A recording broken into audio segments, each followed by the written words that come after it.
Ready? It's 7.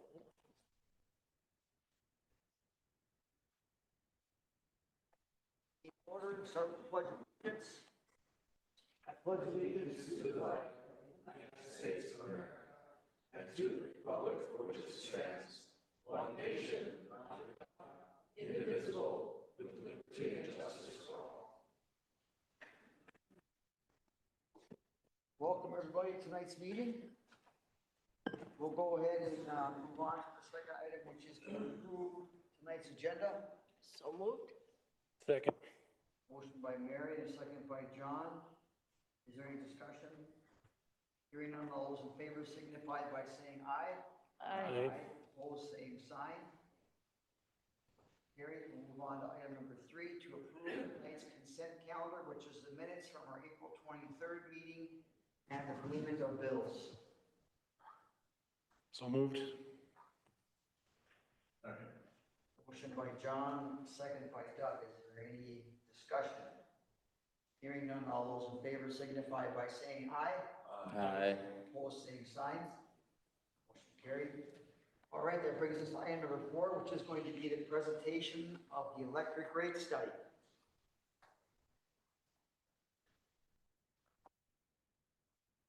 Hi there, thank you.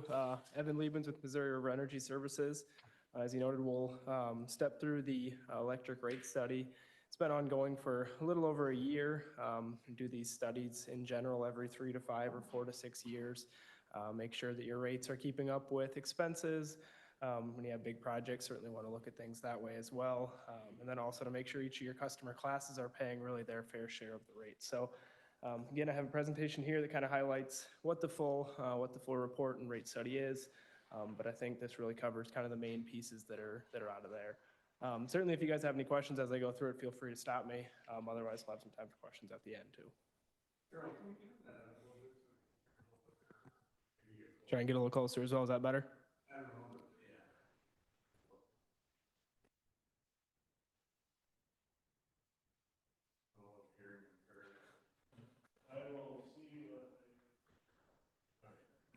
Try to get as close to it as I can as well, see if that helps.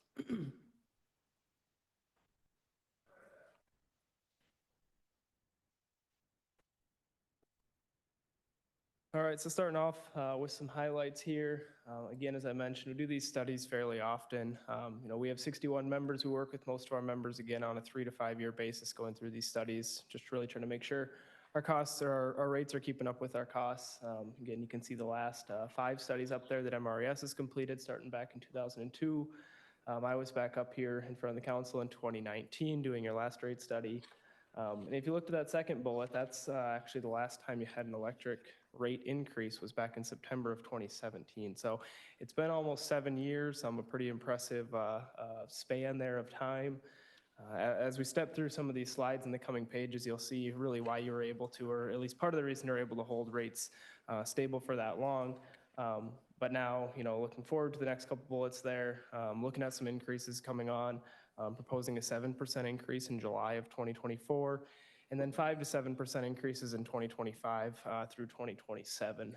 Again, really the reason most of those are scheduled in there, what we're proposing if you jump to the bottom, purchase power costs, local operating costs are increasing. Again, purchase power costs were really part of the reason that you're able to maintain them for so long where they were. Now we're seeing a trend really where those are increasing and actually kind of started back in 2023 when WAPA had their last increase. Again, we'll get to that in a couple slides. Certainly capital expenditures are increasing as well. Not just doing more projects, but the projects are getting more expensive. Transformers, I'm sure as you guys have heard, are getting more expensive. The poles and the wires, all that's getting more expensive. And certainly since, again, the last increase in 2017. And then lastly, maintain cash reserves. Certainly having a reserve balance there, prepares for the unknown, allows you to spread increases over time, things like that. So we want to make sure that we maintain a healthy cash balance in the electric fund. So this slide takes you back to 2011, actually. And each bar you'll see really has 2 colors to it. The bottom kind of orangish color there, that is your power supply that you get from WAPA, the Western Area Power Administration. That comes from the dams on the Missouri River, so across the Dakotas and into Montana as well. That amount is fixed. So that's a fixed allocation, was fixed back in the 60s. Everything above and beyond that is supplied through MRES. So you'll see again, that's the maroon stuff up there for the first 6 years, so 2011 through 2016. WAPA was around 30 to 35% of your total power supply. In 2017, you annexed a fairly large customer, about an 18% load increase. But again, with that, all of that additional purchase came from MRES. So, your WAPA allocation then in the 2017 through, really 2027 timeframe is down in that 20 to 25%. So again, that's really what this is showing. Not projecting a lot of growth from 24 through 2027 there. Certainly load's been fairly flat, fluctuates from year to year some with electric heating and weather and things like that. So there's two graphs on this page. If you start by looking at the one on the right-hand side, gives you an idea of the total number of customers in Staples here. About 1,100 residential customers, or about 83% of the total electric customers, are in that residential class. About another 165 are commercial, either single phase or three phase. You have a handful of municipal customers there. And then your largest customers, those are your large commercial customers, those that are billed for demand. There's about 18 of those customers. If you jump then to the left-hand side, you see, that 83% of total number of customers uses only about 31% of the total energy that the electric utility sells. On the other hand, that 1% of customers, that large commercial class, those 18 customers, they use over 50% of your total energy. So again, two really important parts of the study is one, making sure revenues are meeting or exceeding costs, but also ensuring that customer classes are paying their fair share. Because again, it's not total number of customers, and the number of customers and the amount of usage varies significantly between the customer classes. So really, that's the important piece of the cost of service that's in this as well. So to give you an idea of the cost breakdown, about 50% of your total electric utility costs are for purchase power and transmission. Again, those come from MRES, those come from WAPA, and then also the transmission to get it here is through the Northern Cities Group. Again, about 50%, and that's really where, again, for several years, you saw very stable costs there. The last couple of years, we've seen some increases, and we're projecting those to continue to increase really through the study period here, which is 2027. Other operating expenses, those are your day-to-day expenses, the distribution system, A&G costs, things like that, about another 20% of your total costs. Capital expenditures, that's about 16%. And then, 4 to 5% for, making sure some dollars are going back to the reserves, some non-electric expenses there, a little bit of debt service, and then some transfer back from the electric utility to the city fund. So I've noted a couple times power supply and transmission, certainly some increases here. Again, WAPA had an increase in 2023 of about 16%. They're looking at another 7% in both 2025 and 2026. This is still somewhat tentative, but it's starting to become more and more firm by the day. Sounds like we'll have a pretty good idea here in the next month or 2 months of what those will actually look like. But again, I think 7% in both the next 2 years are looking like what that's probably going to be. MRES, we had an increase this year in 2024 at about 2.7%. We're looking at 5.4% increases for the next 3 years. Again, that's tentative as well. We look at it every year in our annual budgeting process, which is coming up here in September timeframe, but for study purposes, we use the 5.4% for purchase power costs there. Northern Cities Group transmission, again, to get that power here, comes across transmission lines, about 11% increase is what we're projecting in 2025 there, and 5% for the next 2 years after that. On the other hand, again, this will become a little more apparent in the next couple of slides, but MRES has had a few refunds to Staples for a variety of reasons, to the tune of about $290,000 from 2020 to 2022. There was a Northern Cities Group refund in there. There was a power supply, 10% of your power supply costs were refunded in the 2020 timeframe. And there was also a transmission settlement that was a refund back. So again, that was about $290,000 that came back, and again, really helped stabilize power costs over the last couple of years as well. And lastly, just wanted to note, our rate design, similar to what your large commercial class has with the seasonal demand rates. One refinement that we did to that due to our energy rate in January of 23 was moved to wholesale time of use rates. Really what this means is, in the summer afternoon hours, there's a higher energy rate than there is in the overnight hours. Again, really trying to mimic More so what the market looks like. The more expensive power plants have to run in the summer afternoons versus the more baseload units can run overnight, which are typically cheaper. So then this is kind of a visual, again, taking you back to 2013 with power supply costs. In 2013 costs and 2014, power costs were 5.9 cents per kilowatt hour.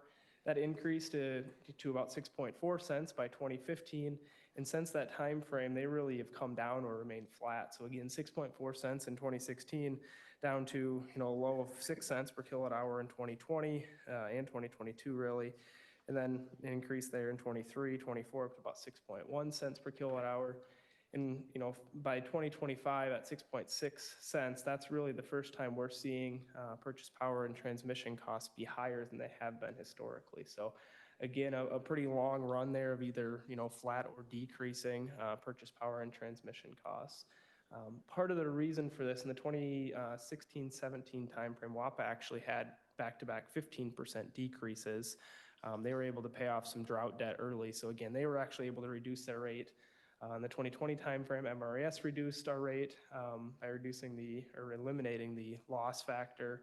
In 2022, we had a 5% decrease. So again, a variety of things have happened over time, but I guess moral of the story is, purchase power costs have been really very flat for the last several years. So projected expenses, again, to kind of reiterate this, about $1.7 million were purchase power costs in 2023. We're expecting that to increase to about $2.1 million by 2027. So again, a little bit of load growth is attributed to that, but most of that is just the increase on wholesale costs. Operating expenses about $1.4 million. Again, certainly that's increased over the last couple of years. And in a slide here, in a couple slides here, you'll see kind of what that's been and where we're projecting that to go to. Currently, one outstanding debt issuance for the electric fund, about $2 million, just over $2 million, was issued in the fall of 2014. That annual payment is about $162,000. You have a restricted bond reserve fund that's about, basically that same amount, 1 year of principal and interest there at $162,000. And that's scheduled to be fully repaid in 2029. So about 5 years, and that'll be fully repaid. A couple others, franchise fee, 5% of charges for service. So really what this is basically a direct pass through back to the general fund. Again, 5% of electric revenue is essentially what that is, about $150,000 annually. That does increase as revenue increases. So with some of these rate increases, some of those dollars back to the general fund would also increase. One of the big things we do in these rate studies is quite a bit of benchmarking. As you'll see up there, the MRES median. So we track about 90 area utilities across the 4 states, the Dakotas, Minnesota, and Iowa. That median is about 5% exactly. So again, really right in line with what the electric utility is transferring back to the general fund. APPA, that's a national organization, American Public Power Association, they're about 6.1%. So that's more, across the US wide. There's also a transfer of about $40,000. The city issued debt in 2010. So really this is electric's reimbursement of their portion of that project back to the utility. Or back to the city, excuse me.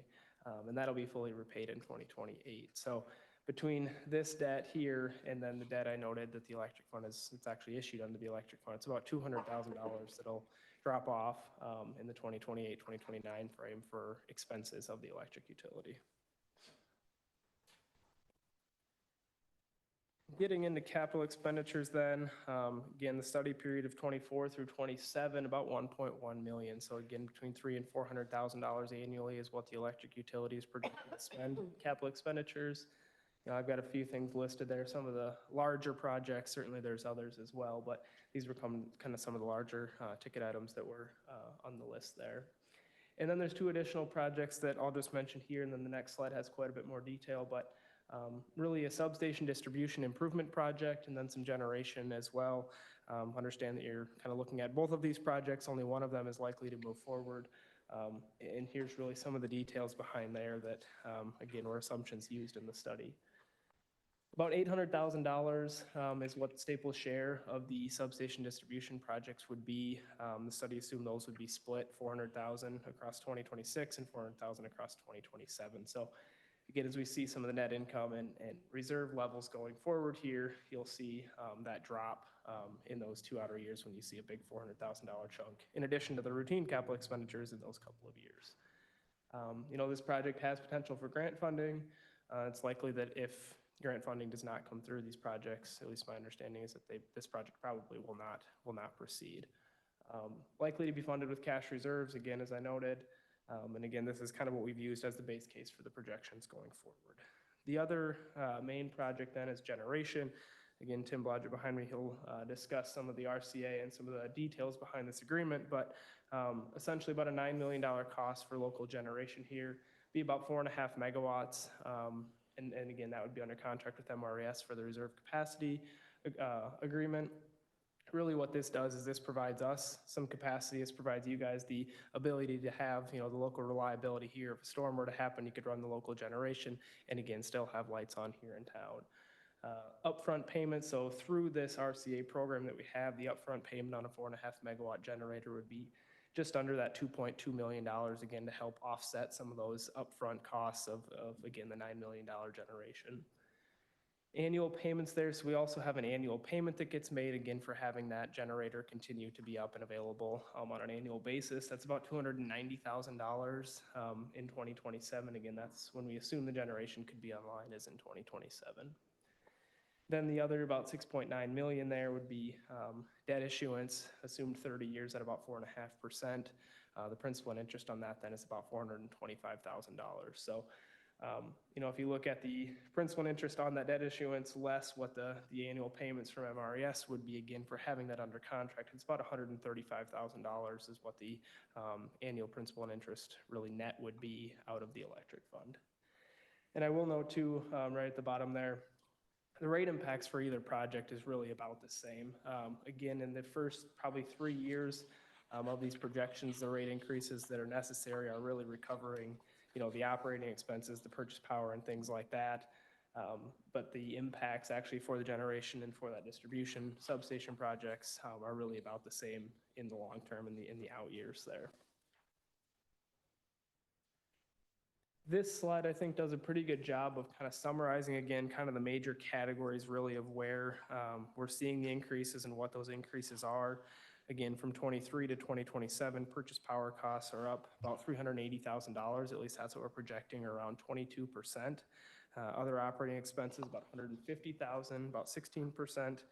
Again, that debt service projected to remain flat. Transfers, franchise fees, a little bit of growth there, really due to about $10,000 in additional revenues, there, due to the small amount of load growth we've assumed. So total costs then in 2023 were just over $3 million. By 2027, we're projecting that to be just under about $3.6 million, or an increase in total costs just under 18%. Looking then at current and proposed revenues, so the revenues in 2023 actual were about $3.2 million. With the proposed rates we have here, revenues would be about $4.1 million, or about a 27% increase in revenues in the electric fund. And then the last piece there in gray, important to note too. So if you just, revenues less the costs in 2023, you had about $170,000 then left over for, capital projects, adding to reserves, things like that. In 2023, spent, I think, about $350,000 in capital expenditures. So the reserve fund, actually in the electric fund, decreased in 23, again, to pay for some of those capital projects that happened in that year. And certainly that's, part of the reason that we have the reserve fund. We can dip into the reserves when we need to. We can add to them, over years.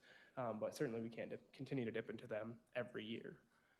So then by 2027, you have about $500,000 available for the capital expenditures and reserves. As I noted on a couple slides previously, capital expenditures are projecting those to be around $300,000 to $400,000 per year, say $350,000. And then again, the generation net P&I, that's around about another $135,000. So you add those two together and you have, about $50,000 or $60,000 that could still be added to reserves. A small amount, again, to continue to add to those reserves on an annual basis. So looking then at historical projected net income, for the last 2019 through 2022, that was again between 400 and about $600,000. Again, for net income in 23 and 24, that dropped off to about $140,000, $150,000. Certainly some of it, especially in 2020 through 2022, is a little bit elevated again. As I noted, the refunds from MRES show up in there. Again, it's about $280,000 across those 3 years. If you look out to 2025 under red there, so by 2025, we're projecting the utility would have a net loss. And then by 2027, that net loss would be pretty significant. With the proposed rates in blue there, you can see net income continues to step up again through those 4 years with rate increases in each of those 4 years, closer to around $400,000, similar to historical levels. Another key piece, debt service coverage. The existing bond that you have out there has a minimum debt service coverage of 125% or 1.25. In 2023, 2024, no problem meeting that debt service coverage. By 2025, that would actually drop off to 1.06. So again, you'd no longer be meeting that debt service coverage. And by 2027, that debt service coverage would effectively be 0. So under the proposed rates, you can see if the blue would continue to increase, no problem meeting that debt service coverage throughout the entire study period there. Another graph here that really takes it back quite a few years, back to 2012.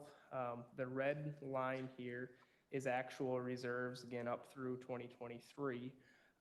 You can see, back in 2012, about $1 million in the electric fund. That dropped off in the 2015 timeframe. You're down in the $600,000 to $700,000 range. And then from, again, 2017 timeframe, which is the last rate increase that you had, reserves increased to about $2.1 million by 2022. They dropped off slightly in 2023, again, based on some capital projects and, WAPA's rate increase. And then really under current rates, we're projecting that to just continue to drop really from here. As I noted, the two big projects in 26, or the big project in 26 and 27, right now we have the 400,000 in each of those years coming out. So that's really where you see it dropping off in those last 2 years. The blue line then shows proposed rates.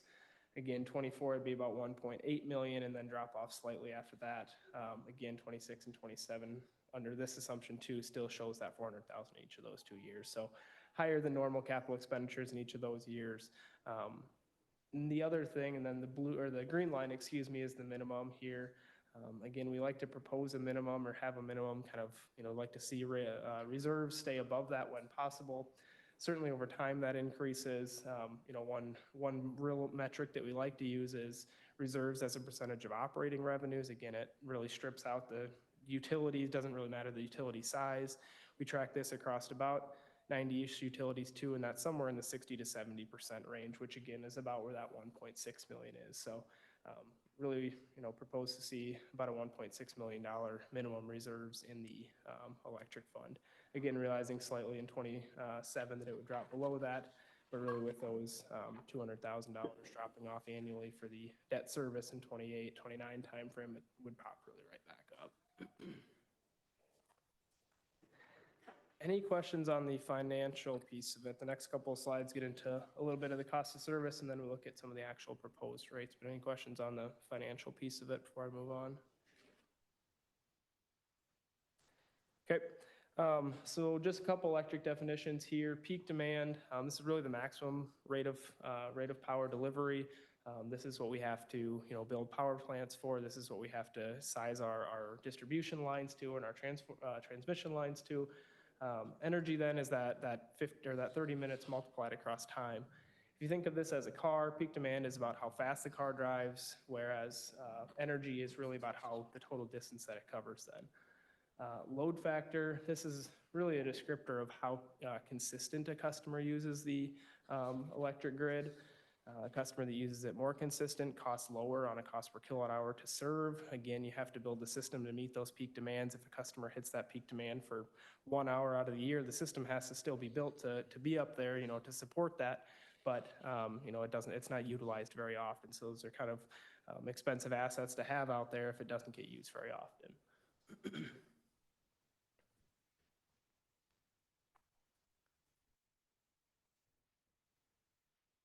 go through this somewhat quickly, but you're probably aware, there's really a two-part rate design and a two-part rate and a three-part rate. Your residential and your commercial customers have a two-part rate. Really, there's a fixed cost. The customer costs are in what you call the service charge. Again, the costs associated with billing and meter reading, those things that don't change no matter how much energy is used. Those are really wrapped up in the customer costs. For a residential customer, cost service indicated those could be about $24.50. It's currently around, I think, $14 or $15 is currently what that is right now. So as part of our recommendations, proposed to continue to increase those. And then again, on a two-part rate where there's only a customer charge and an energy rate, the demand costs and the energy costs are wrapped into an energy rate. So again, you have the demand costs, which are those that are for serving that peak load, those transformers in some of the customer facilities, and the energy rate, which is more the pure actual cost of getting energy there, wrapped up again into a single energy rate. If you jump to the far side there, your large commercial customers, those are the ones that are billed for demand. They really have the three-part rate. Again, a customer charge or a service charge. They have a demand rate, which again is more directly associated with those demand costs. And then you have an energy rate, which is directly associated with those energy costs. So you see the energy rate for large commercial class indicated that could be about 3.8 cents and have a demand rate there of around $32 per kW. So then these are the actual cost of service results. Really what this tells us is, so that second column says cost per kilowatt hour. After we go through the entire process, we determine what the cost per kilowatt hour is to serve a customer in, say, the residential customer class. So it's about 16.8 cents. Currently that class, the residential class, is bringing in about 13.6 cents. So that indicates to us that the cost to serve less the revenues they're bringing in is about 3.2 cents. Would need to see about just under a 23% increase. If you then compare that to the very bottom line there, the overall line that shows just under a 24% total overall increase is needed, you can see how close that class, the residential class, is from cost of service. So really what that indicates is the residential class is within about 1% of cost of service. And as you go down the list there, commercial single and three-phase, the dual heating class, large commercial class, they're all really within just a couple of a percent, which is typically what we consider to be very close to cost of service. If there's times when we see these to be 5, 10, 15% out of range, the residential class will be way low, commercial customers will be way high. So again, these are really pretty close. Again, really just need the overall increase, not proposing a ton of tweaks actually between the classes, but more so just an overall increase. And really part of that is due to the 6 rate studies you've done. Again, over time, we just try and get closer and closer to cost of service, knowing that, we just, again, want to move there slowly over time. As I noted before, one of the recommendations increasing the customer charge in the residential class and the commercial single and three-phase class, really to better reflect the fixed costs of providing service. When you have some distributed generation that can come online, customers can avoid buying energy from the electric utility. That's fine. We just want to make sure that that the power they're avoiding costing is actually the actual avoided amount that the electric utility is being charged. So again, want to ensure that our customer charges are really where they should be. For 2024, July of 24, proposing that to go to $17.50. That breakdown is about $6.60 is for customer service and billing on a monthly basis. Meter reading, maintenance, another $6.90, and then distribution facilities are about $4. So then again, this is the proposed rate changes by class. Again, not 7% all the way across the board. Residential class would actually see exactly a 7%.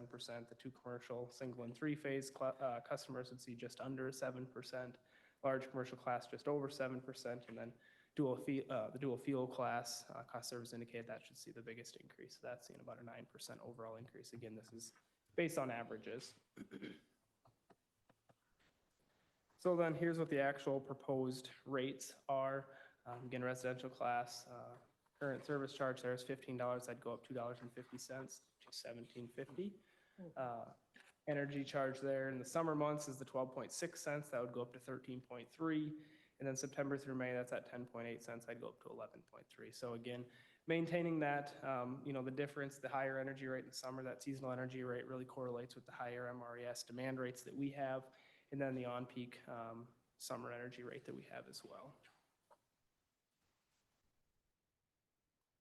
This is a comparison graph then for an average residential customer here in town. About 650 kilowatt hours is what the average customer uses. Current bill there is in the red maroonish color, about $92.50.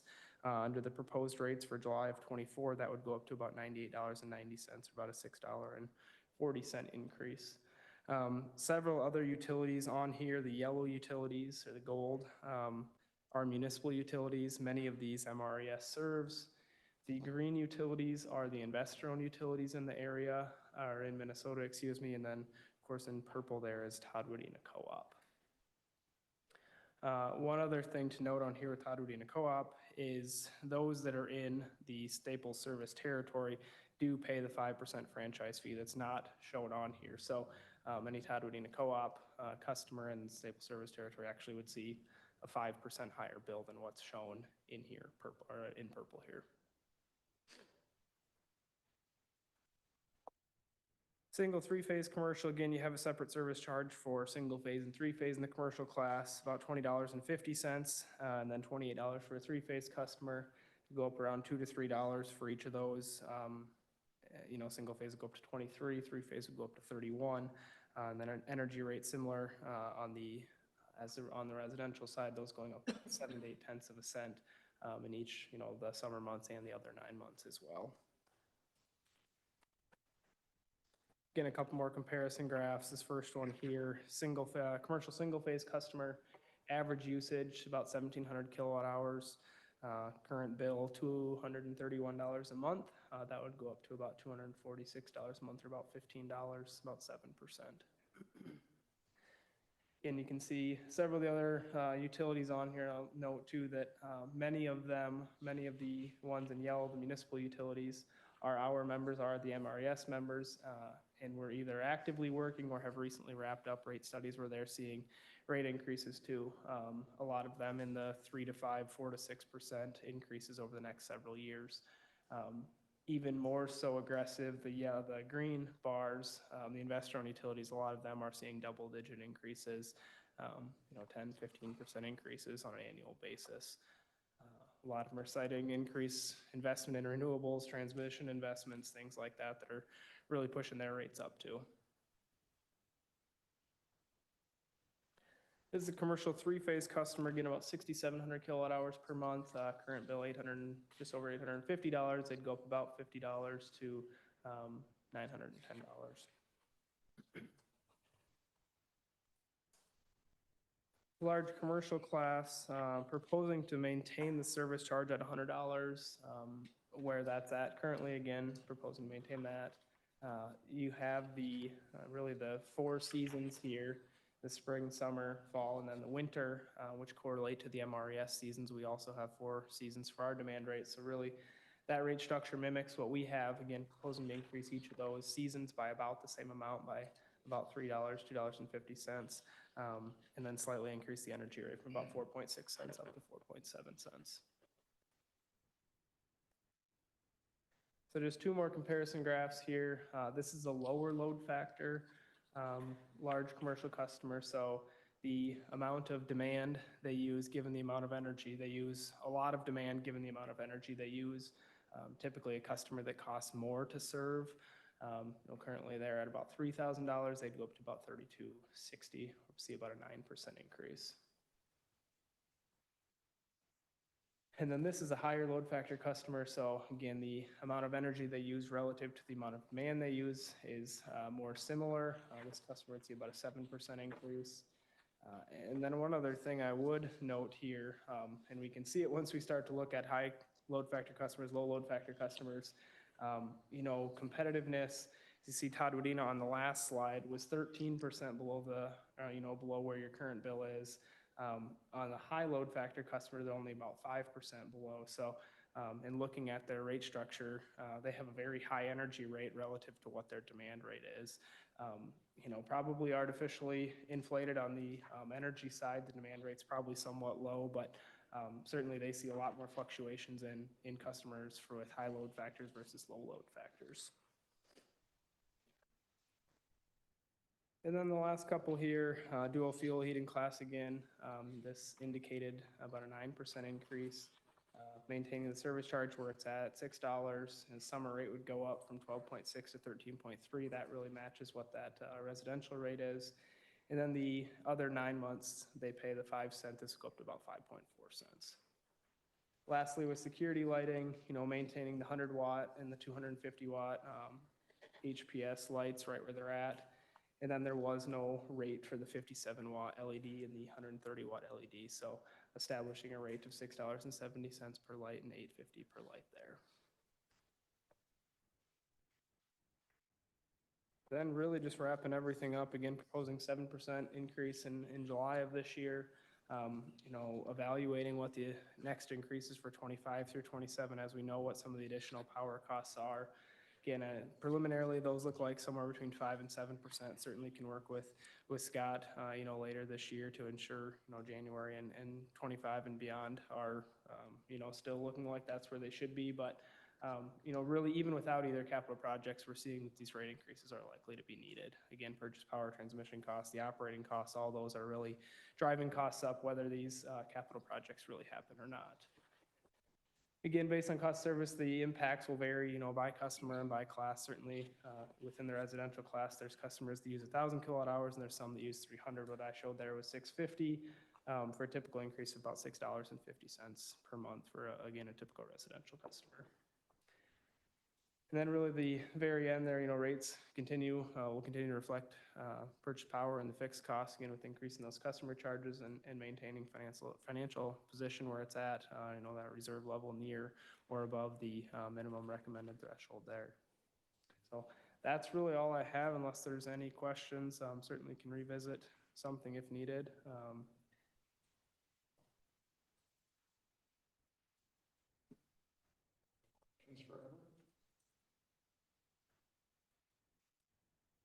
I guess there are no questions. Awesome. Well, thank you. Thank you again. Thanks.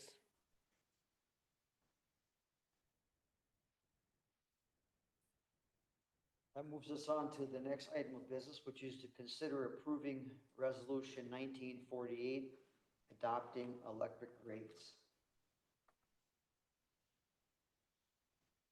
Make that motion. I'll second. We have a motion by Roy and a second by Mary. Is there any discussion? Hearing none. All those in favor signify by saying aye. Aye. Opposed, same sign. Motion carried. That brings us to the next item, which is the presentation of MRES's reserve capacity agreement and generation. So, Tim Blodgett, Missouri River. I'll let Tim kind of introduce himself while I figure out how to get our presentation up here.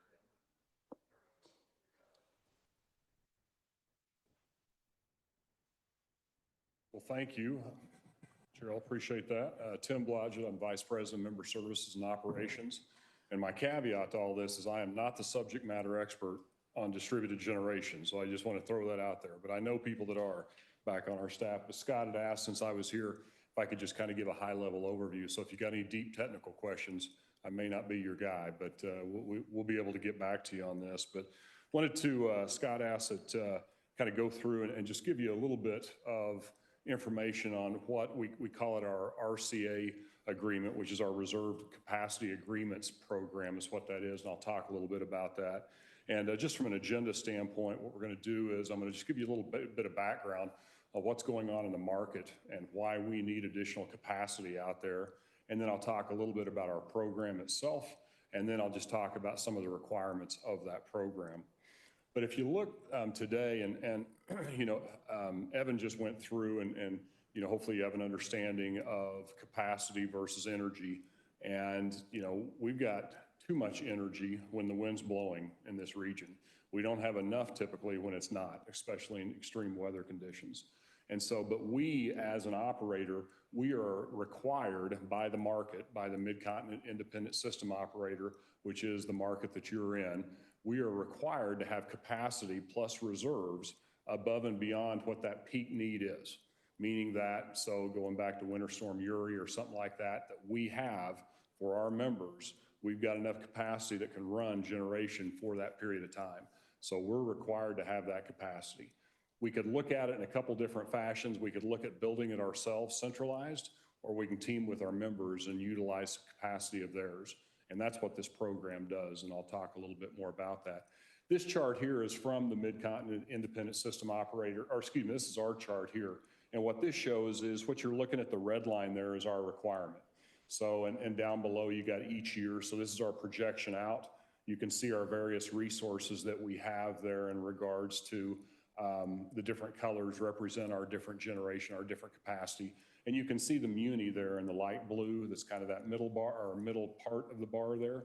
And that's our RCA program. So that's what exists today as we look at this. You can see our capacity dropping off as we get out to 2032.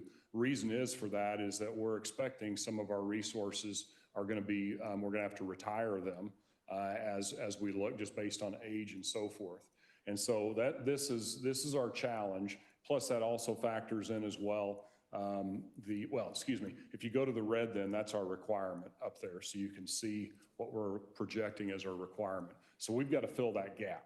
So when you look at that, just even in 2024, the way we fill that gap today is that we go out and we purchase capacity from a third party so that we have that. So we don't have to own it. We don't have to operate it. You don't have to own it and operate it, but we have to have it. So we'll go to the market.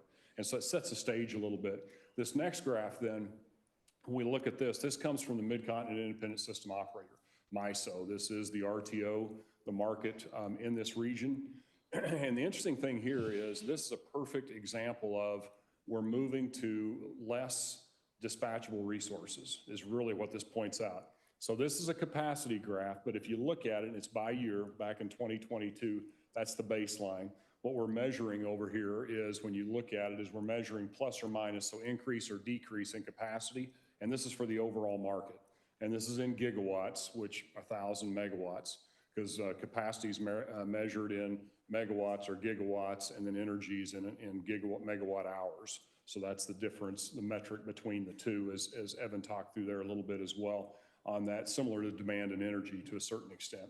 But when you look at this, the interesting part of this is, and it's comparing 23 to 22, the dotted line being 22, the solid line being 23. When you look at the red here, what this is start with the blue, the upper line. This is the capacity that's coming on. So you would think by just looking at that, well, we're okay because we're bringing on new capacity. The challenge is the new capacity we're bringing on is intermittent resources, mainly wind and solar is what's being projected.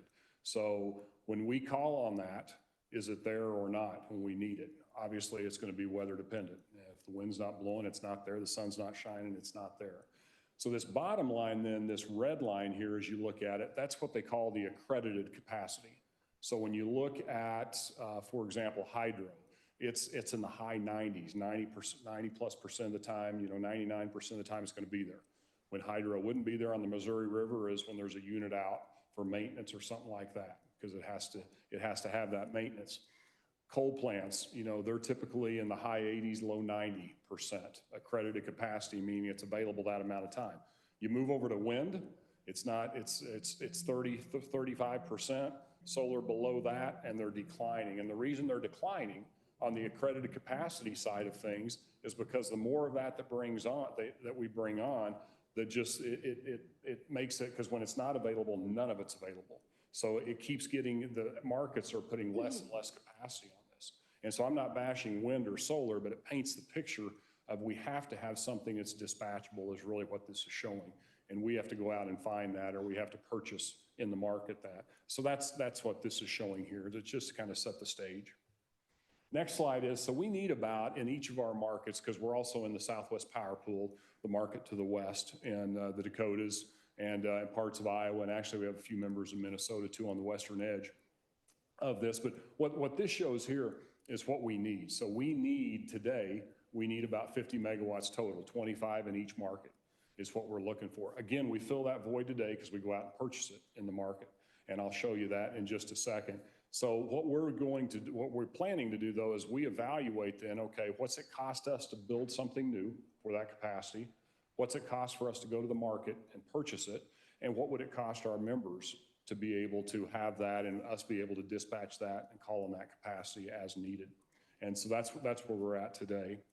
And the next slide here then, or let me pause there before I get into that.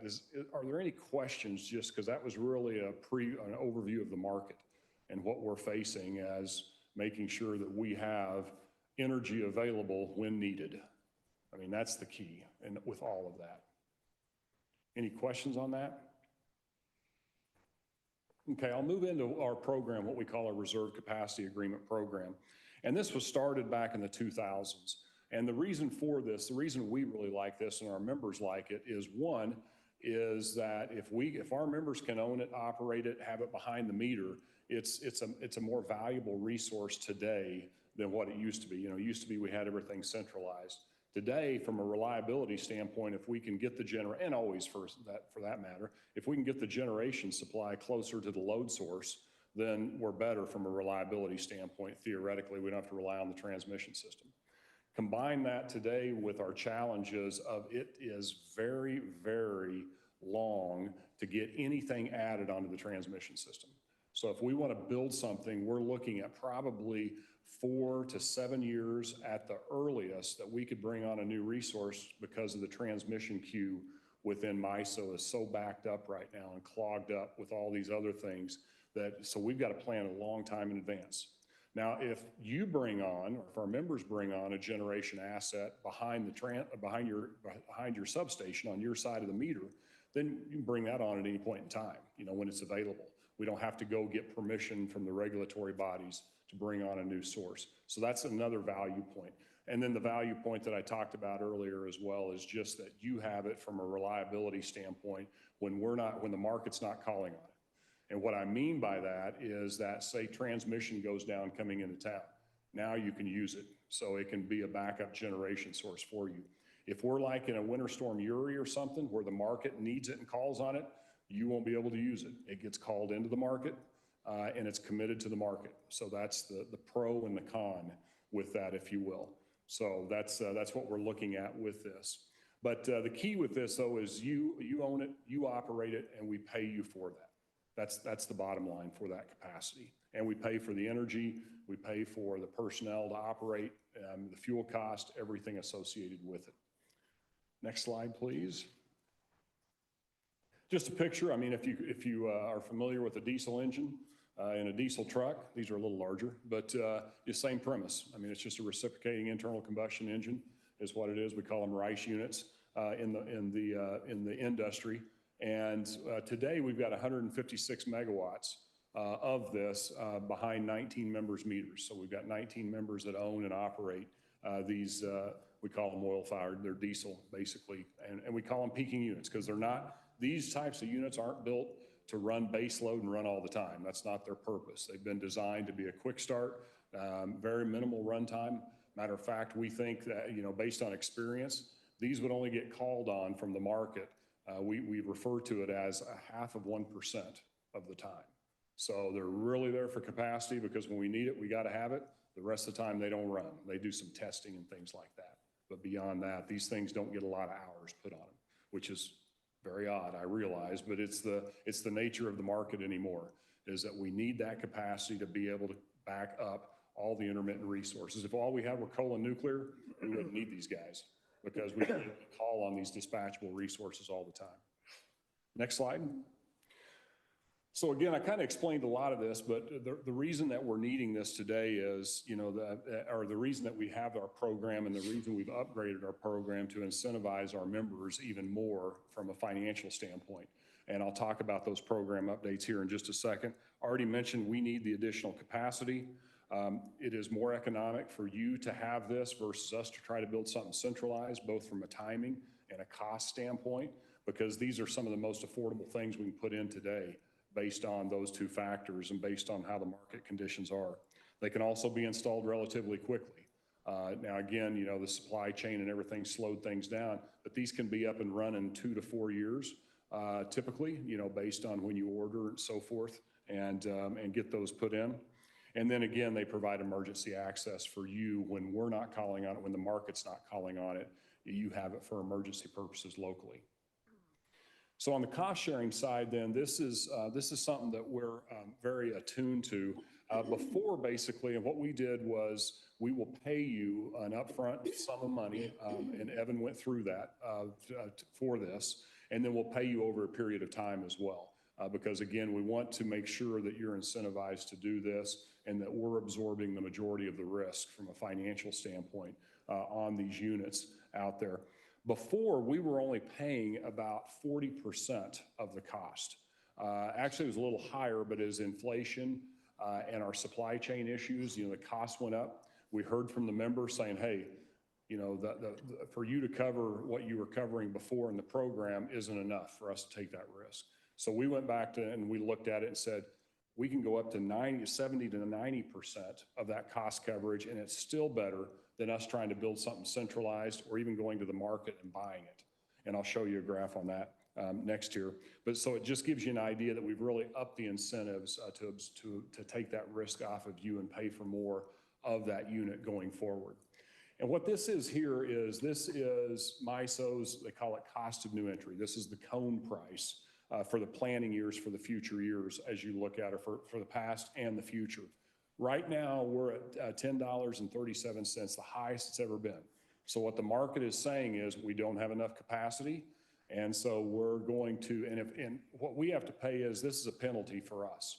So if we don't meet that red line that I talked about earlier on that first slide, if we don't meet that, the market charges us. We get penalized at this cost. So this is what we pay because they'll go out and find the capacity for us. And this is what we pay for it because we have to have it. The market has to have it. So that's kind of the bogey. If we stay under that, then it's more cost effective for us and for our members to own that capacity versus depending on the market for it.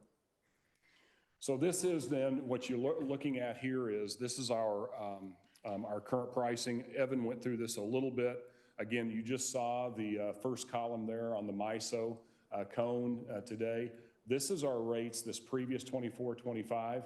That's what our previous rate was that was just approved last year.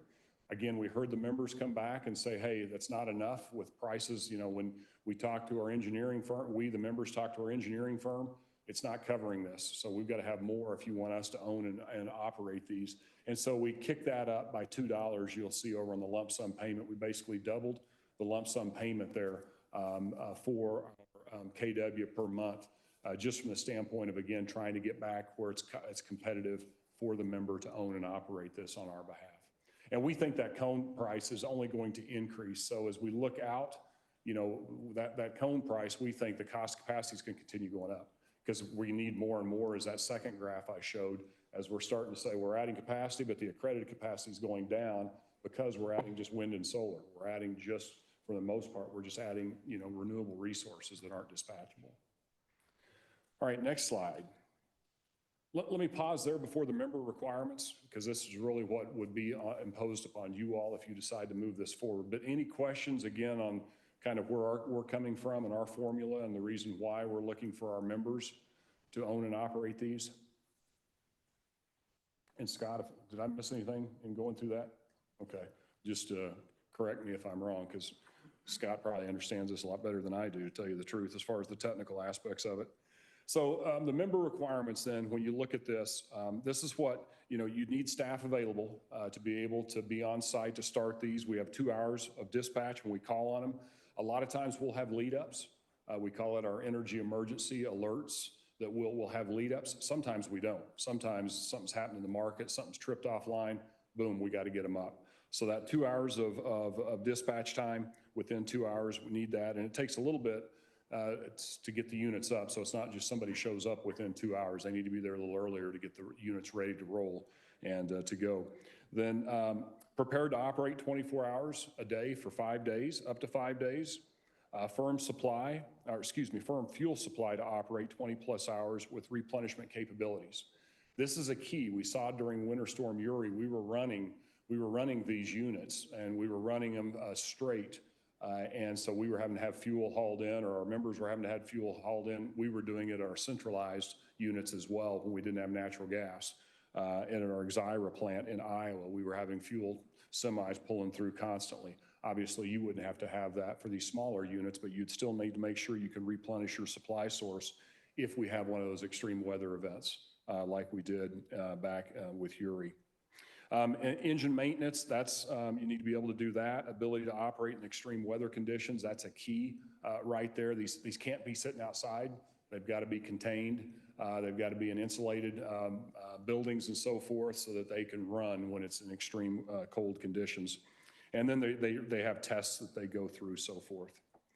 The next slide then, the member permitting requirements. This is another area that you have to go through on your side. And the permitting process, we're very familiar with it, and so are some of our other members, obviously, that have been through this. Within this, just gives you some more details, probably too much in the weeds at this point, but it gives you an idea from a permitting of what would be required by the state, from the state, to be able to operate these units. And then the next slide then would be then the unit operations. We test these quarterly, or we ask you to test them quarterly. Just to make sure that they're running. You know, we'll call on them at certain times too to have test runs just to make sure they're maintained. That's very key, because if they're not maintained, the market won't allow us to treat them as capacity. And so they get penalized if they won't run and start up whenever we call on them, because the market really monitors that very, very closely. And then again, you can run those for your needs as for reliability purposes. And the only time you can't is when the market's called on them to be able to keep the grid up and functional. So with that, that's all I had. Any questions on that? Or hopefully I didn't leave you more confused than you were before. That was not my intent. And then Scott, I don't know, anything to add? I mean, is that kind of hit the mark on a high-level overview? And then you guys have an engineering firm that you guys are working with that would be able to give all you the details, and then of course we're there to support. So how much does this cost? I think you had the 9 million is what I think is what you're currently looking at, I believe. It depends on size, it depends on building, all of that. So, but I think you Is had that the total cost up and running then, or is that? I'm sorry? Would that be the total cost up and running, or? Well, I don't know where that 9 million came from, so. That's what? 2 million will be taken from Missouri River for their lump sum payment. Up front. So that would go down to possibly 7 million. And then we buy that. Our cost is 7 million? And then we would buy that down. We'd buy that down over time, because we'd be paying over time for that 10-year period as well, out into the future. So we'd pay a lump sum up front, and then we would work off that 7 million, or not completely all that 7 million, but I think it comes to about 70 to 90% of the cost we would cover. So this is a diesel engine. And I think the news has been talking about eliminating internal combustion engines. So, and I understand, I'm not the smartest guy in the world, so I ask a lot of questions, but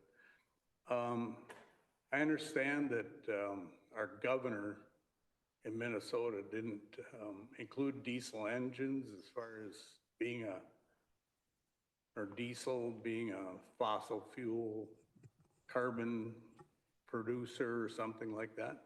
I think that's is that, am I saying that correct? Well, they discussed it last year. I haven't seen anything that they have. So we spend $9 million or whatever it's gonna be.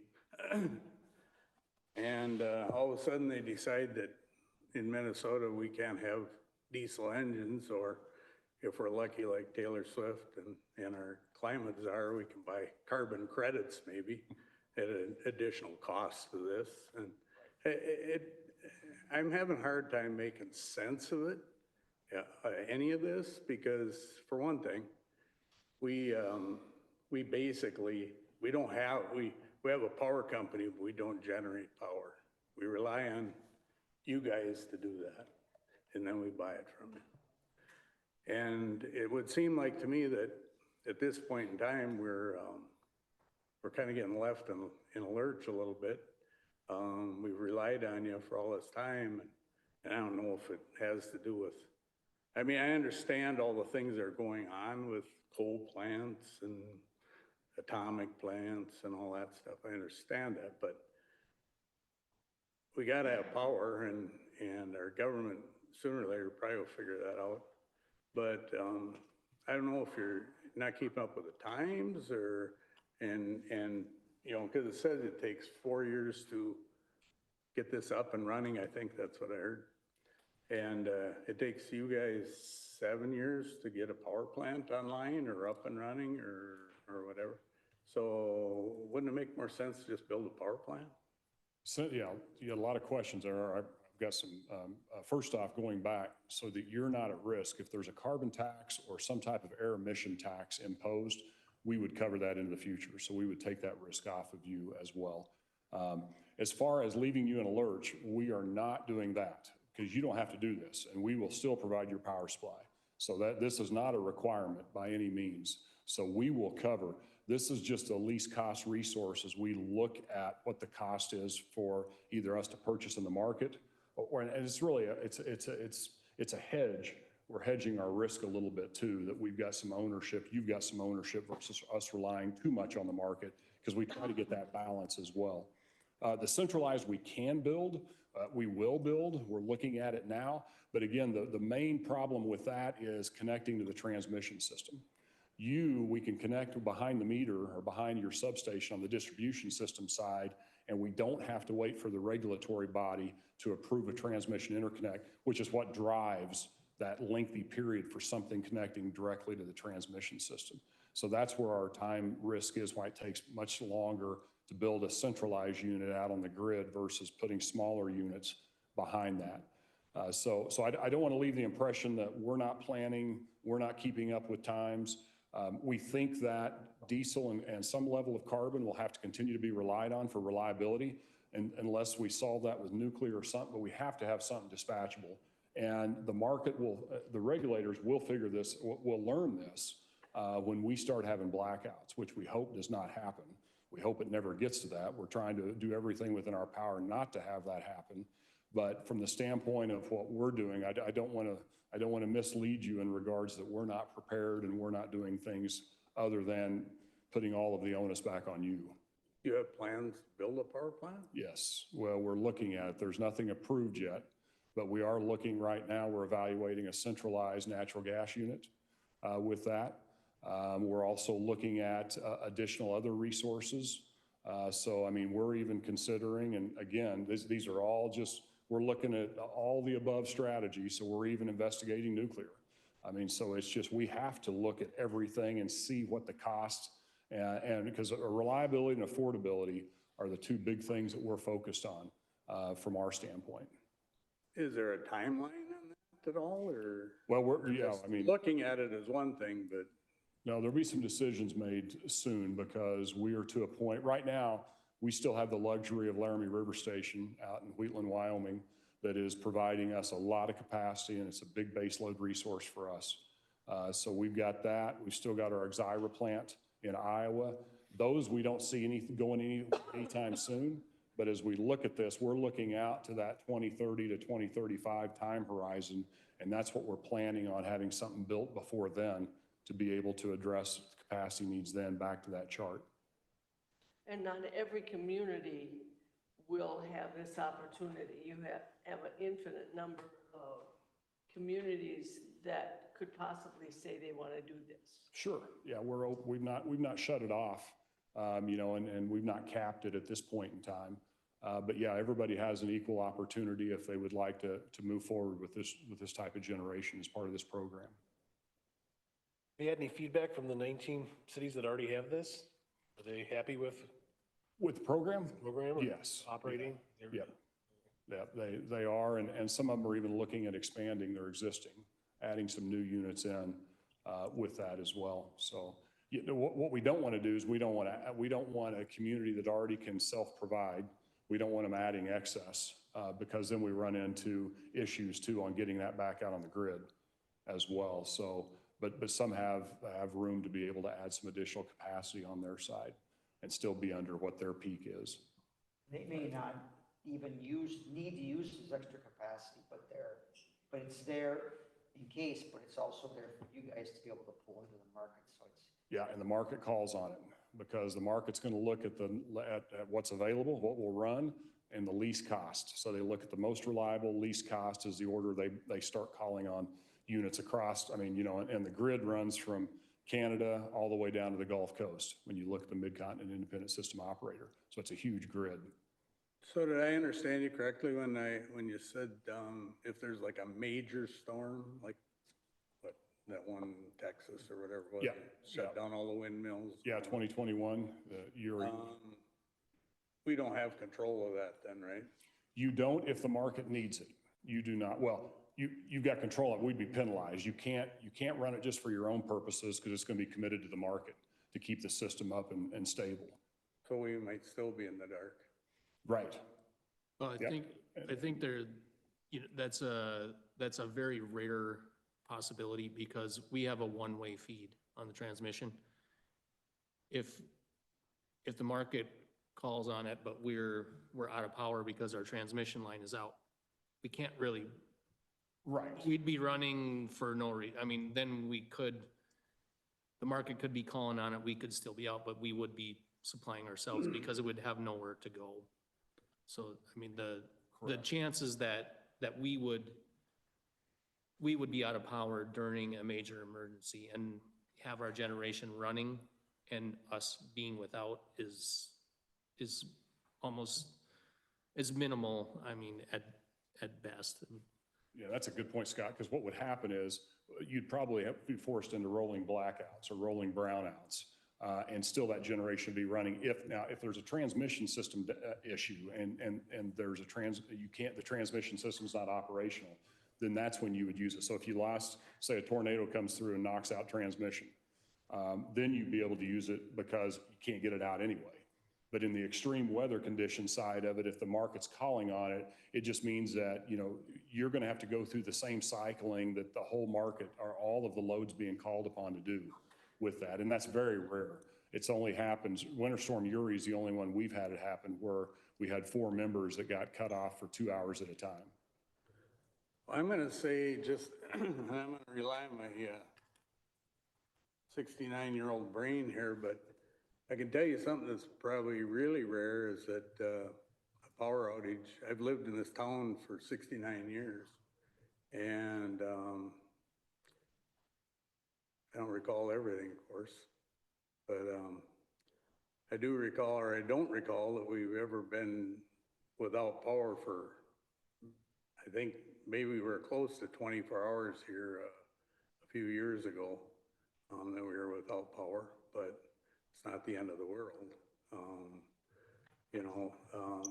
Shutting off the power in when it's 30 below would be it would be for somebody I can get by, but it would be an issue. And there again, I kind of put it back to the power company that we rely on that, and I think this is, I don't see the sense in it, but I've thought it over. I've had many discussions, some with Gerald and Scott, and $10 million is a lot of money to a small community. And I really don't know for sure where that money comes from to make them payments. But if it comes in the form of rate increases or tax increases or things like that, we're pretty poor here, and I'm mindful of that because I've had a lot of experience down here. I was a cop for 33 years, and there are a lot of people that are living. So if it involves rate increases or tax increases or that type of thing, I don't see the sense in it. But there's many other reasons I don't see the sense in it also, because I think that when you offer a service to people, and we've been with Missouri River for quite some time, I believe, in the 80s maybe, or before that. And when you offer a service, I don't think it should fall on the shoulders of the people and based on, oh, this will be great if the power goes out or whatever. There's always I mean, I've seen too many times, there's other things that come into play and all that. Too many uncertainties to me, for me, because diesel engines and all the things that are going on with the new Green Deal and all that stuff. I know it's affecting you guys too, but I don't know. I'm having trouble making sense out of it. I understand. I think we might have a misconception. Missouri River is not the one that wants to get rid of the coal plants. If they had I their understand choice, they would run them. And, you know, and I think of like a thing like the pump storage project that Missouri River looked into, which is a clean form of energy. There was so many hurdles to jump through that it became, you know, an impossible project. It was clean and it was, you know, almost dispatchable. And it was, you know, it basically just could not get done. And there's so many obstacles that I don't think they're calling on. They're saying this is the least cost. It's a resource. The reason we brought this up isn't to try to convince the council that this is what you need to do. They brought it up and there's a chance of adding generation, which gives us a sense of security, which would be 90% paid for. We're not trying to force the council into approving this. We're presenting it to you. It's an option for us. Right. It's an option for us that we can consider, given the circumstances of how we get our power and the potential cost to our power based on the demands that are coming. So it's not anything that we, I know how things go, and. but I think his presentation is. I understand. Yeah, so. I got it. I figured it out. You ask questions, so I understand why Doug's asking the questions. If I sit here and don't say anything, in another month or two, you know, this started out as a word generation being what nobody knew anything. And then generation again showed up at another council meeting and nobody really knew anything, but they said you guys were coming to see us. So you're here and I'll ask as many questions as I want to. Because I may not get another chance. Because the next time generation gets talked about, it might be for a vote for us to put this in place. And I don't think we know enough. And for one thing, I guess I'm curious, what towns can you disclose that? What towns have put this in? Yeah, we've got, there's 19, I'll get you a list, yeah, of who those towns are. Yeah, those, because, you know, Wilmer's one, well, Wilmer's approved to get into this, as well as Sioux Center are two. There are new ones coming into the program, but there's others as well that have the units today of the 19 members. That does not include them into that, but we can get you a list of those. But are there any towns that have 1,100 customers that get served? Half of our town has other electric. Right. So I mean, it's pretty small section of people. Yeah, I'll get you the list. I mean, I've got a couple generators at home, so if my power goes out, I can throw an extension cord in and away I go, you know? I do want to leave you though, Doug, that, you know, we are you. I mean, so you own us and we are not going to fail you from the standpoint of power supply. So this wasn't these are just options out there, and because we have to fill that void. We have to find the capacity and either build it ourselves, buy it in the market, rely on our members. Those are our only three choices. So this is just one of the three options. So just want to make sure that. Well, you know, part of it is that, I mean, I'm all about having backup stuff. I've got backup stuff. Right. You know, that half the time it rots in a corner and it never gets used. About the time you need it, it's in pieces because it fell apart because it never got used. I just, you know, it's a huge expense. And I don't know the financial end of it, but how much of it's going to fall on the taxpayers? I mean, 10% of, you know, of that 9 million is a lot of money. And I don't know where we're going to get the money, if we bond for it or we borrow or where it comes from. And we need a lot of things in Staples. And I think a backup generator is probably pretty low on the list of most people here in town, I'm gonna guess, for if it takes away from the things that we really need, so. Okay, I'm done. Any other questions for Tim? Good questions. All right, thank you, Tim. I Thank appreciate you. it. Appreciate the opportunity. Thank you. All right. Move on to the next item of business, item number 7, to consider the approving resolution 1949, the approval of annual liquor licenses. A copy of the resolution with the list of establishments is in your packet. Resolution 1949, it's on page 54. 54 in your packet.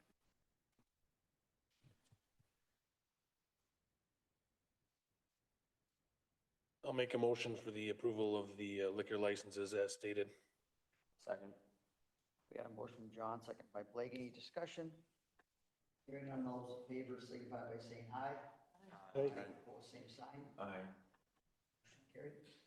Move on to item number 8. And I apologize, I don't know how to pronounce Tara's last name. Well, first of all, it's Tara. So I've got 2 things wrong. Yes. Tara Keeley. Key what? Keeley. Key? Keeley. Key. Lee. Keeley. I think. Tara. Consider appointing Tara Keeley to the Planning and Zoning Commission. So moved. Second. Motion by Doug, second by Blake, to appoint Tara to the Planning and Zoning Commission. All those in favor signify by saying aye. Aye. Opposed, same sign. We'll be struggling with the Tara thing for a while going forward. We'll get it figured out though. All right, move on to item number 9. Consider approval of labor agreement with ASME Local 3628 for the 24-25 year. So a copy of the labor agreement's in your packet.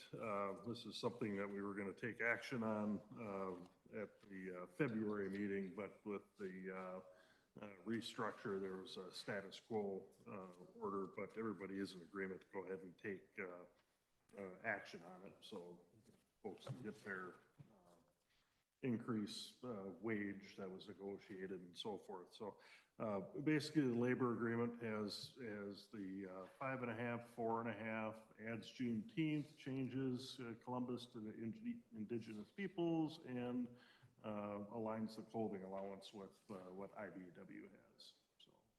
So, and depending on ultimately on the outcome of the BMS, we might be negotiating with one union or the other again shortly. So, but I would recommend council approve this labor agreement with ASME right now. So moved. Second. Motion by Mary, second by Roy. Is there any discussion? Hearing none, all those in favor signify by saying aye. Aye. Aye. Opposed, same sign. Motion carried. That brings us to item number 10. Consider second reading and adoption of ordinance 546, amending zoning of property. Copy of the ordinances in your packet. This is second reading, and I also, I think everybody in front of them has a colorful map that's probably a little a little easier to understand than my highlighter one that you had 3 weeks ago. But basically showing that area up in Valley View neighborhood that pending adoption of this ordinance would be single-family residential.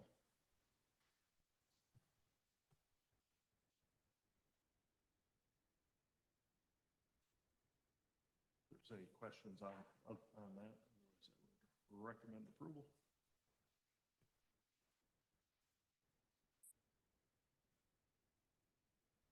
Make a motion for the adoption of ordinance 546. Second.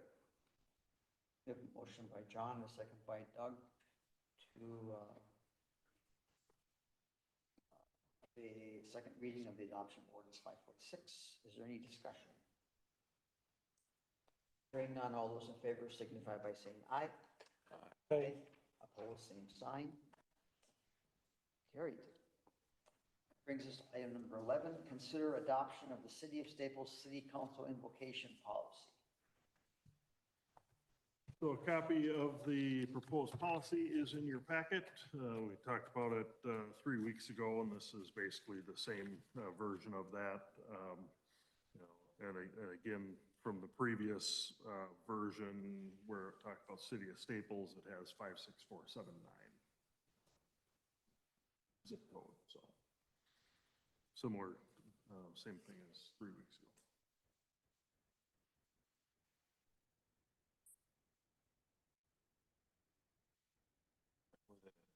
Adoption of the policy. Motion by Roy, Second. by John. Is there any further discussion? Hearing none, all those in favor signify by saying aye. Aye. Opposed, same sign. Motion carried. Brings us to item number 12. Consider approval of Staples Amateur Baseball Association 2024 Park Use Agreement. So on page 77, is the agreement with SABA Amateur Baseball Association for use of Pine Grove Park for their fields. Agreements basically our standard one that we use every year. Recommend approval of that.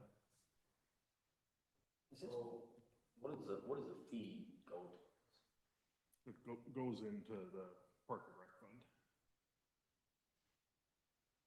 Basically field maintenance. You know, we fertilize, water, all that kind of stuff. I just have a tough time charging these guys to play baseball if they're considering the amount of dollars they've stuck into that field for years. Well, they've, you know, again, we've had the agreement with them for years. I think it's reasonable. They don't seem to have a problem with that. Well, and the other teams that come and play pay a fee too, right? To the association. Well, not to the city or. No, not to the SABA, city, but when they come and play. So we do the $300 and then additional if the SABA hosts a tournament there. So, you know, we've done different ones with, you know, with the school district for summer ball out there and, you know, factor in the placement and payment of our porta potties and all that kind of stuff. So. I think it's reasonable to expect them to pay a fee to use the other aspects of the park, you know, to have the games, so I'd be in favor of it. How many tournaments a year do they have out there? I don't think they necessarily have any. I think like last summer, I don't think they had any. I think there historically has been one. You know, I don't know, Blake, if you have more knowledge than I do on that. Yeah, for a while there that we had a tournament every year, one tournament a year. Are you involved in that, Blake? I was up until about 2018. Do you think the fee impacts the you know, not having tournaments? Are they going somewhere that they don't pay a fee or?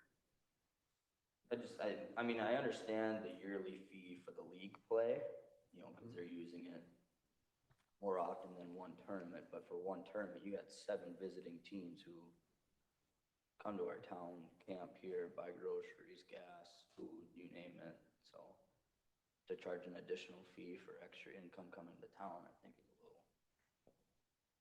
Not for the additional income coming to town, it's for maintenance of the park. So it's not, we're not penalizing them for bringing people to town and using our community. It's a fee that we use to help upkeep the park, and it costs money to run the park, so. Yeah, if you look at section 7, you know, after subsection C, you know, it talks about what the fees are intended for. It states to help defray the additional costs for park maintenance, staff costs, utilities, restrooms provided, and garbage removal. Got it. Is this lumber bats? Yeah.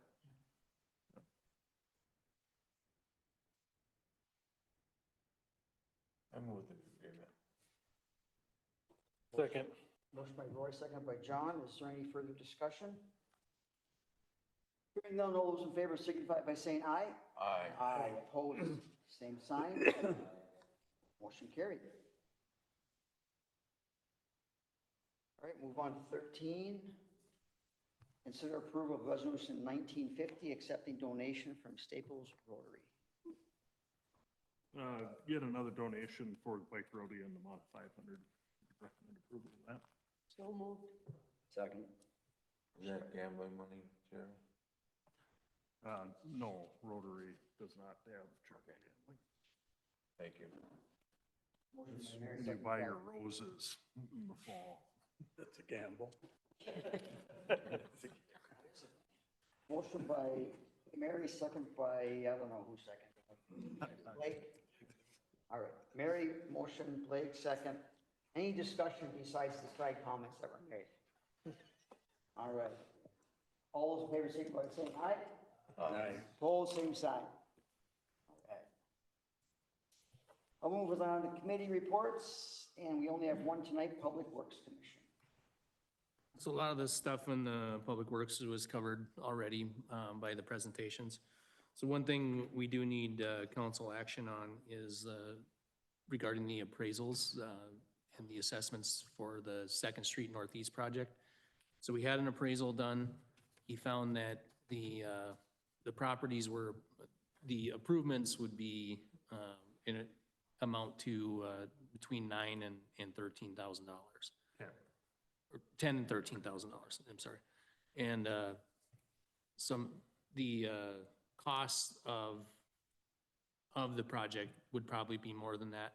However, we can't really assess more than what the appraisal is. If we did and it was challenged, we'd likely lose.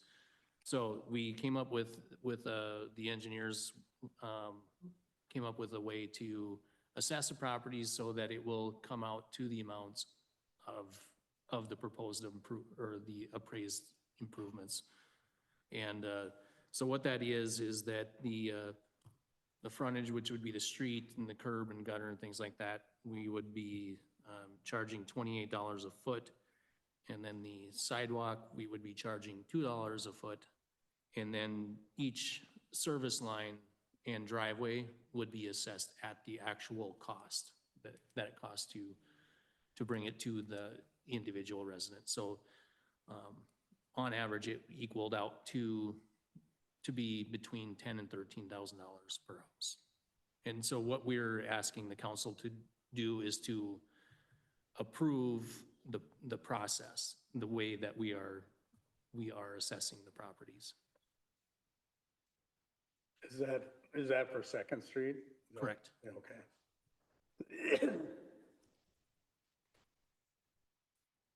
Is there any other way to do it?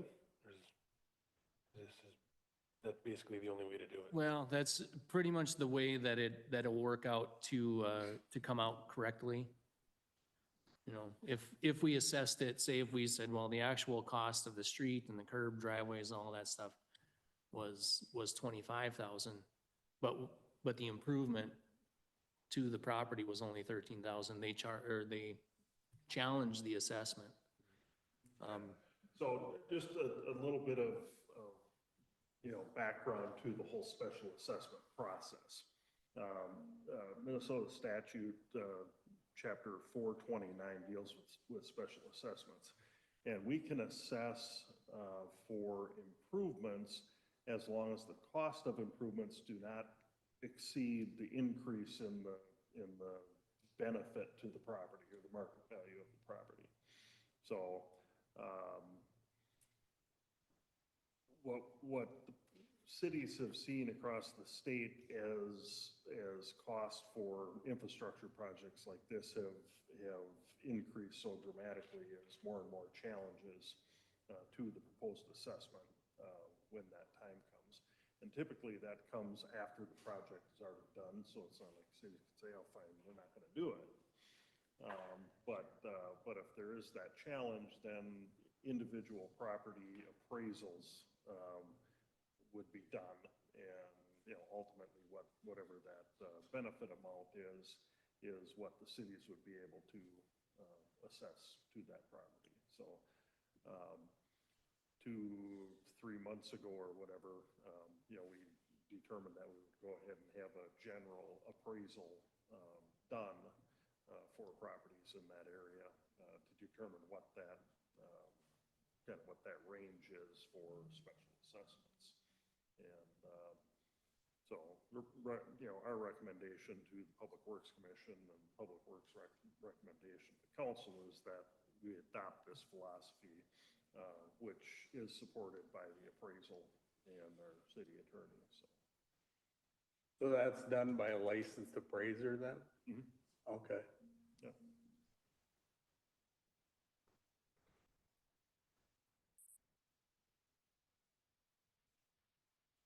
So like Scott was saying, we're not looking, for this parcel, it's gonna be this exact dollar amount type of thing. At this point, that'll come after the project's done, depending on, there could be some cost fluctuation, depending on unit cost.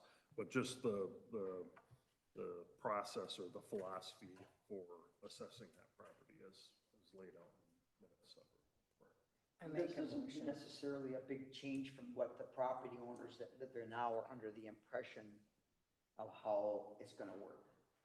They aren't gonna be like surprised by what we're proposing to do. We're just figuring out a way to assess it properly so that it's done according to Right. Well, values and. yeah, and I guess I can't speak for all the property owners along there, but, they know that there is going to be a cost to Right. them. Yeah. We did hold We an had a open number of house too. people attend open house and. This isn't gonna make it's not gonna change the price of what the It's- cost to them is going to be either way. It's gonna So be, it should be- it should well, be I mean, equal this process is probably gonna lower it Right. in most cases, and it's gonna be spread out over 20 years. I just wanted to make sure that The motion, right? I did. I'll second it. Sorry. that's all right. It was sort of a comment motion. I didn't, okay, so motion by Mary Jo, second by John. To approve the method by which we are Determining determining the assessment assessments. of property and project, okay? Is there any further discussion on that motion? Hearing none. All those in favor signify by saying aye. Aye. Aye. Opposed, same sign. Motion carried. All right, that brings us to open forum. Is there anything or anybody in? One thing that I also wanted to mention, Oh, sorry. I wanted to highlight our light department. They were recognized by the American Public Power Association for excellence in reliability. It's basically recognizing their quick response to outages and also the work that they do throughout the year to prevent outages. So once again, they were recognized. I think this is 3 years in a row. So good job to those guys. That was all I had. Thanks, Scott. Sorry about that. Didn't mean to cut you off. All right, that goes to open forum. Is there anybody that would like to speak at open forum? All right, that brings us to the administrator's report. All right, I'll skip over a lot of this stuff. First of all, I'd like to introduce everybody to Lucas Wakefield, our new Economic Development Director. I think he's had a chance to meet most, if not all of you, but Lucas started 7 a.m. on Wednesday after our last council meeting at a LEAP meeting. So this is the first opportunity that we've had to bring him to the council introduction. So, hello, Lucas. You can say hi. Pleasure to meet those of you I haven't had a chance to meet yet. Again, I'm Lucas Wakefield, really happy and proud to be here. I have a bit of a history. I was an economic development specialist up in the Bemidji area for Headwaters Regional Development Commission before coming here. Currently living in Bemidji, but that's likely to change here in the very near future. We're working on some details. So thank you so much. I'll hopefully get the chance to talk with those of you I haven't yet sometime soon. Welcome. Yeah, just kind of hit the highlights here. Arts Council met again. Sounds like we're gonna have a good summer series and kind of doing some planning for Arts Council stuff. Airport T-hanger project is moving forward, should have bids in, that will be bringing to the council. We extended the bid date, so I can't remember if it's gonna be end of May or the first meeting in June, that we'll have that, back to the council. Continue to work on final plat, waiting for title opinion, which is one of our requirements, in the city code. So trying to get that done. We'll have a review of that at planning and zoning next week, and then ultimately it'll come to the council for approval. Like to see that happen as quick as we can. I do have a couple more people that are interested in buying lots up there, so I'll make sure they can get going pretty soon. Arbor Day, planted 20 trees last Friday, so those of you that were around for that event, I heard it was spectacular, and the proclamation was well received by those in attendance, so. There's a rough neighbor that gave us a hard time. Yeah, I've heard that. I think that's it, unless there's questions. Move that we adjourn. We have a motion by Roy, second by Mary Jo to adjourn. All those in favor, signify by saying aye. Aye. Aye. Motion carried. Meeting adjourned.